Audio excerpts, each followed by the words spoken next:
একজন একজন যদি এক দুইজন যদি করে তাও কিছু হবে না, বুঝলেন নাই? যদি আট দশজন যদি করে, বুঝলেন কি না?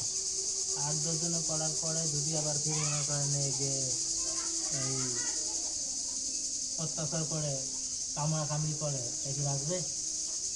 আরে ভাই, মানুষ এলে মানুষ লাগে জান্নাত।